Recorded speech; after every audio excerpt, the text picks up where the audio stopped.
Hello hi നമസ്കാരം എല്ലാവർക്കും രമ്യ സ്റ്റോറീസിലേക്ക് സ്വാഗതം. എൻ്റെ പേര് അരുൺ, പ്രവാസിയാണ്, വിവാഹിതനുമാണ്. ഭാര്യ അജിത. ഇപ്പോൾ അവസാന വർഷം ഡിഗ്രിക്ക് പഠിക്കുന്നു. ഈ കഥയിലെ നായിക എൻ്റെ കവിതയുടെ അമ്മ, അതായത് എൻ്റെ അമ്മായിമ്മയാണ്. പേര് വരലക്ഷ്മി. ഞങ്ങൾ വരാമ്മ എന്ന് വിളിക്കും. അമ്മായിച്ചൻ 4 വർഷങ്ങൾക്ക് മുമ്പ് മരണപ്പെട്ടു. കാണാൻ അല്പം തടിയുണ്ട്, വെളുത്ത നിറം, സുന്ദരിയാണ്. അജിതയേക്കാൾ സുന്ദരിയാണെന്ന് പറയാം. അവൾക്ക് അവളുടെ അച്ഛൻ്റെ ചായയാണത്രേ. ഞങ്ങളുടെ കല്യാണം കഴിഞ്ഞിട്ട് 2 വർഷം കഴിഞ്ഞു. അവളുടെ പഠിത്തം കഴിഞ്ഞിട്ട് മതി കുട്ടികളെന്നാണ് ഞങ്ങളുടെ തീരുമാനം. പഠിത്തം കഴിഞ്ഞ് ഗൾഫിലേക്ക് കൊണ്ടുപോകണം. സന്തോഷം നിറഞ്ഞ കുടുംബജീവിതം അങ്ങനെ മുൻപോട്ട് പോയിക്കൊണ്ടിരുന്നു. അങ്ങനെ ഇരിക്കെ ഞാൻ ആനുവൽ ലീവിന് നാട്ടിൽ വന്നു. പലവട്ടം വന്നതുകൊണ്ട് ആർക്കും ഒരു പുതുമയില്ല. പക്ഷേ എനിക്കും ഭാര്യയ്ക്കും ആവേശമാണ്. 1 വർഷം കൂടി കാണുന്നതല്ലേ, അടക്കി വെച്ച മോഹങ്ങളെല്ലാം സാധിക്കാം. അല്ലെങ്കിൽ ഫോണിലൂടെ മാത്രമുള്ള കാര്യങ്ങളല്ലേ ഉള്ളൂ ഒരു ആശ്വാസത്തിനായിട്ട്. എന്നെ ഭയങ്കര ഇഷ്ടമാണ് അജിതയ്ക്ക്. എനിക്ക് തിരിച്ചു. എന്നെ ഒരു കുഞ്ഞെ പോലെയാണ് അവൾ നോക്കുന്നത്. ലീവിന് വന്നാൽ എൻ്റെ കാര്യങ്ങളെല്ലാം അവളാണ് നോക്കുന്നത്. മറ്റാരെയും ഒന്നും ചെയ്യാൻ സമ്മതിക്കില്ല. എൻ്റെ അമ്മയെ പോലും ആഹാരം വിളമ്പിത്തരാൻ പോലും അവൾ അവസരം എടുക്കില്ല. ഇനി പറയുന്ന കാര്യം ഒരിക്കലും അവളെ മറന്നുകൊണ്ട് ചെയ്തതല്ല എന്നുകൂടി ഞാൻ പറയാം. എന്നെ അവളെപ്പോലെ തന്നെ ഇഷ്ടമുള്ള ഒരാളാണ് അവളുടെ അമ്മ. അവൾ എന്നെ നോക്കുന്ന പോലെ തന്നെ വരാമ്മയും എന്നെ നോക്കും. കോളേജിൽ പോകുമ്പോൾ ബാറ്റൻ കൈമാറി എന്ന വരാമ്മയുടെ കയ്യിൽ ഏൽപ്പിച്ചിട്ടാണ് പോവാറ്. എൻ്റെ തുണി നനച്ചു തരും, ഇഷ്ടപ്പെട്ട വിഭവങ്ങൾ ഉണ്ടാക്കി തരും, എന്നിട്ടത് വാരിയും തരും. ഞാനും അജിതയും അമ്മയോട് വളരെ ഓപ്പണാണ്. ഇടയ്ക്കിടയ്ക്ക് വീഡിയോ കോളിൽ അമ്മയെയും ആഡ് ചെയ്യും. ഞങ്ങളുടെ ഓരോരോ വർത്തമാനങ്ങൾ കേട്ട് അമ്മ അങ്ങനെ കുലുങ്ങി കുലുങ്ങി ചിരിക്കും. എന്നിട്ട് പറയും, വൃത്തികെട്ട പിള്ളേർ. എങ്കിലും ഞങ്ങളങ്ങനെ അതിര് കിടക്കാറില്ല. സംഭവം വഴിമാറിയത് അങ്ങനെ ഒരു കോളിൻ്റെ ഇടയിലാണ്. ഞാൻ ജോലി സംബന്ധമായ ഒരു യാത്രയിലായിരുന്നു. ഹോട്ടലിലായിരുന്നു താമസം. ആരുമില്ലാത്തത് കൊണ്ട് ഒരു കാലിമുണ്ട് മാത്രമാണ് എൻ്റെ വശം. അവിടെ വെച്ച് ഞാൻ ഭാര്യയെ വീഡിയോ കോൾ വിളിച്ചു. ഞങ്ങൾ കുറേ നേരം സംസാരിച്ചു. ഇടയ്ക്ക് അവൾ ഓരോരോ സാധനങ്ങൾ കാട്ടി എന്നെ കൊതിപ്പിക്കും. വീഡിയോ കോളിൽ സ്ഥിരമുള്ളതാണത്. എന്നിട്ട് പിന്നെ ഞാനും അങ്ങോട്ട് കാണിച്ച് കൊതിപ്പിക്കും. അവളും കുറച്ച് കൊതിച്ചിരിക്കട്ടെ എന്നേ. എന്നെ മാത്രം കൊതിപ്പിച്ച പോരല്ലോ. അല്ല പിന്നെ. കുറച്ച് കഴിഞ്ഞ് ഞാൻ ഉച്ചയ്ക്കത്തെ ആഹാരം കഴിക്കാനെടുത്തു. അപ്പോൾ അവൾ അമ്മയെയും ആഡ് ചെയ്തു. കുറേ നേരം സംസാരിച്ചു. എൻ്റെ സ്റ്റീൽ ബോഡിയെ പറ്റിയൊക്കെ അമ്മ കമൻറ്റ് പറയുന്നുണ്ട്. ഞാൻ ഇതൊക്കെ എന്ത് എന്ന ഭാവത്തിലിരുന്ന് ആഹാരം കഴിച്ചു. വീഡിയോ കോൾ ഇടയ്ക്കിടയ്ക്ക് സ്റ്റക്ക് ആവുന്നുണ്ട്. ഞാനത് കാര്യമാക്കിയില്ല. കുറച്ച് കഴിയുമ്പോൾ നേരെയാവും. ടേബിളിൽ ഫോൺ വെച്ചിട്ട് അതിന് മുന്നിൽ ആഹാരം വെച്ചാണ് കഴിപ്പ്. താഴോട്ട് കാണില്ലല്ലോ എന്ന വിശ്വാസം. പെട്ടെന്ന് കോൾ സ്റ്റക്കായി. ഞാൻ ആഹാരം കഴിച്ചു കഴിഞ്ഞു. ഇതൊക്കെ നോക്കി ഞാൻ കൈ കഴുകിയിട്ട് വരാമെന്ന് കരുതി എണീറ്റു. കൈ കഴുകി തിരിച്ചു വരുമ്പോഴും കോൾ സ്റ്റക്കായി തന്നെ ഇരിക്കുന്നു. ഞാൻ കട്ട് ചെയ്തു. രണ്ടുപേരെയും വീണ്ടും വിളിച്ചു. അമ്മയാണെങ്കിൽ കോൾ എടുത്തപ്പോൾ മുതൽ കുലുങ്ങി കുലുങ്ങി ചിരി. എന്നിട്ട് മൂക്കിൽ കൈവച്ച് അയ്യേ എന്ന് പറയുന്നു. ഭാര്യയും ഭയങ്കര ചിരി. ഞാൻ ചോദിച്ചു, എന്ത് പറ്റി ഇങ്ങനെ ചിരിക്കാൻ? അപ്പോഴാണ് അവൾ കാര്യം പറഞ്ഞത്. അതിലൂടെ എല്ലാം അവർ കണ്ടെന്ന്. അപ്പോഴാണ് അയ്യമ്മ എന്നെ ചതിച്ച കാര്യം ഞാൻ അറിഞ്ഞത്. കോൾ എനിക്ക് മാത്രമേ സ്റ്റക്കായുള്ളൂ. അവരെല്ലാം കാണുന്നുണ്ടായിരുന്നു.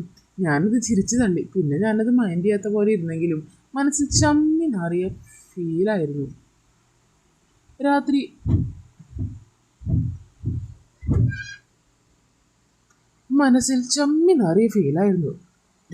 ഭാര്യ വിളിച്ചപ്പോൾ ഞാൻ ചോദിച്ചു, നീ പറഞ്ഞ സത്യമാണോ എന്ന്. അവൾ അതേന്ന് പറഞ്ഞു.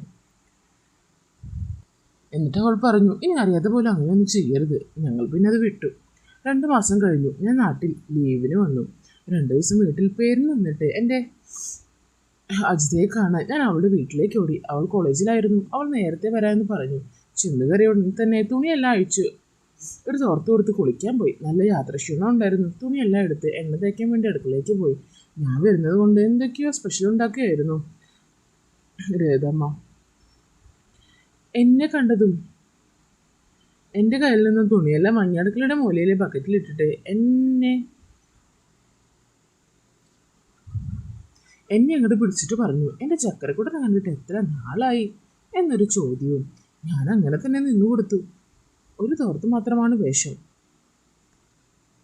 അങ്ങനെ കുറച്ചു നേരത്തിന് ശേഷം മോന് എണ്ണ വേണ്ടേ എന്നാ എന്നും പറഞ്ഞ് എണ്ണ എടുക്കാൻ തിരിഞ്ഞു. എണ്ണയും കയ്യിൽ വാങ്ങി ഞാൻ കുളിമുറിയിലേക്ക് ഓടി. അകത്ത് കയറി വാതിലടച്ച് ഞാൻ ആലോചിച്ചു, ഇപ്പം എന്താ നടന്നേ? എൻ്റെ കുഞ്ഞു വളർന്നു കഴിഞ്ഞിരുന്നു. അങ്ങനെ എന്തൊക്കെയോ ആലോചിച്ച് എണ്ണ തേച്ച് കുളിക്കാൻ തുടങ്ങി. ഇടത്തേക്ക് നോക്കുമ്പോൾ തന്നെ എൻ്റെ കണ്ണ് അവിടെ തന്നെ ഉടക്കി നിൽക്കുന്നു. അതുകൊണ്ട് ഞാൻ മുഖം വലത്തേക്ക് തിരിച്ച് മലർന്നു കിടന്നു. ഒരു 5 മിനിറ്റ് കഴിഞ്ഞ് ഞാൻ നോക്കിയപ്പോൾ ഒരമ്മ എൻ്റെ നേരെ തിരിഞ്ഞു കിടക്കുന്നു. ഞാൻ വലത്തോട്ട് മുഖം തിരിച്ചു കിടന്നിട്ടാണ് ഉറക്കം വരുന്നില്ല. ഒരു 5 മിനിറ്റ് ആയിട്ടില്ല. അപ്പോൾ ഒരമ്മ പറഞ്ഞു, മോനെ എനിക്ക് ഉറക്കം വരുന്നില്ലടാ, നല്ല കാലാവസ്ഥ. ജയമ്മ പറഞ്ഞു, ഞാൻ അവിടെ കിടക്കുന്നുണ്ടേ. എന്തിനാണ് അങ്ങനെ അപ്പോൾ പറഞ്ഞതെന്ന് എനിക്കറിയില്ല. ഞാൻ പറഞ്ഞു, അതിനെന്താ, അവിടെ കിടന്നോളൂ. എന്നിട്ട് കുറച്ച് അടുത്തേക്ക് വന്ന് കിടന്നു. ഒരമ്മ തൻ്റെ സുന്ദരമായ കൈകൾ അവിടെ വെച്ചു. ഞാൻ ലോക്കായി. ഇനി എന്തു ചെയ്യും? എനിക്ക് എന്തൊക്കെയോ പോലെ തോന്നുന്നു. എന്തെങ്കിലും ആവട്ടെ എന്ന് കരുതി കണ്ണു അടച്ച് ഉറക്കം നടിച്ചു കിടന്നു. പെട്ടെന്ന് ഒരമ്മ അവിടെ നിന്ന് എഴുന്നേറ്റു. എന്നിട്ട് പറഞ്ഞു, ജനൽ കൂടി വെള്ളം അടിച്ചു കയറുന്നു, ജനലടയ്ക്കട്ടെ. നെഞ്ചിൽ നിന്നും കൈയെടുത്തപ്പോൾ ഉറക്കത്തിൽ നിന്നും എണീറ്റ് പോലെ ഞാൻ കണ്ണു തിരുമ്മി നോക്കി. വെള്ളമൊന്നും വീഴുന്നില്ല, പക്ഷേ മഴ ഇടിച്ചു കുത്തി പെയ്യുന്നുണ്ട്. എനിക്കിപ്പോൾ അപ്പോൾ തന്നെ തോന്നി, ഇത് പുറത്താരും കാണാതിരിക്കാൻ വേണ്ടിയാണെന്ന്. ജനലടച്ച് വരാമ്മ തിരിച്ചു കട്ടിൽ വന്ന് കിടന്നു. എന്നിട്ട് എന്നെ വീണ്ടും അടുത്ത് വന്ന് കിടന്നു. ഞാനും അല്പനേരം കണ്ണടച്ചു കിടന്നു. വരാമ്മ കൈകൾ കൊണ്ട് തഴുകാൻ തുടങ്ങി. എനിക്ക് എന്തൊക്കെയോ പോലെ ഉള്ളിലുണ്ട്. അടക്കി പിടിച്ചാണ് കിടപ്പ്. 2 മിനിറ്റ് കഴിഞ്ഞ്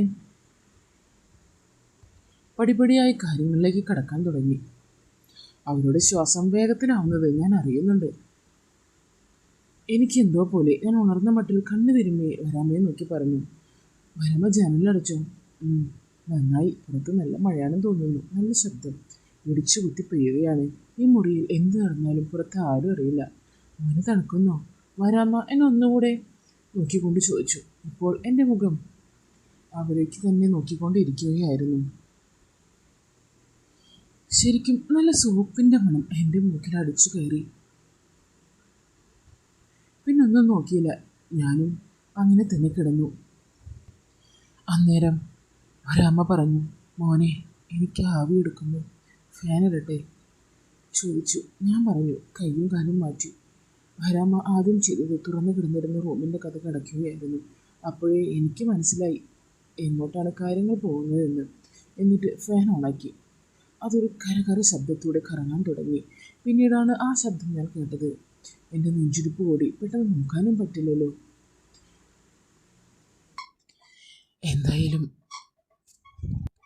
അജിത പറഞ്ഞിട്ടുണ്ടാവും എനിക്ക് പാപ്പം വളരെ ഇഷ്ടമാണെന്ന്. അതായിരിക്കും ഇങ്ങനെയൊക്കെ ചെയ്യുന്നത്. എനിക്കുള്ള പാപ്പം എന്തായാലും വരാമ്മ തരാനുള്ള പുറപ്പാടിൽ തന്നെയാണെന്ന് എനിക്ക് മനസ്സിലായി. ഞാനും ഒന്നും അറിയാത്ത പോലെ കിടന്നു. വരാമ്മ വീണ്ടും വന്നു കിടന്നു.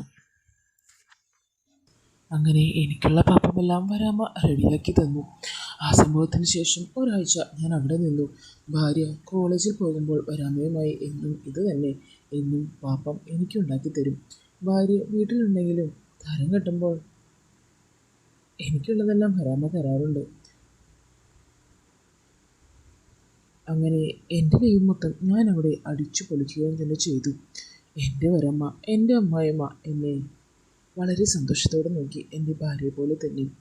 അപ്പോൾ നമ്മുടെ ഈ മോട്ടിവേഷണൽ സ്റ്റോറി നിങ്ങൾക്ക് എല്ലാവർക്കും ഒത്തിരി ഇഷ്ടപ്പെടുമെന്ന് ഞാൻ കരുതുന്നു. ഇഷ്ടപ്പെടുവാണെങ്കിൽ ലൈക്ക് ചെയ്യാനും ഷെയർ ചെയ്യാനും സബ്സ്ക്രൈബ് ചെയ്യാനും നിങ്ങൾ മറക്കില്ലല്ലോ. അപ്പോൾ ഇതിന് നല്ല കഥകളുമായി ഞാൻ ഇന്നും വരുന്നതായിരിക്കും കേട്ടോ.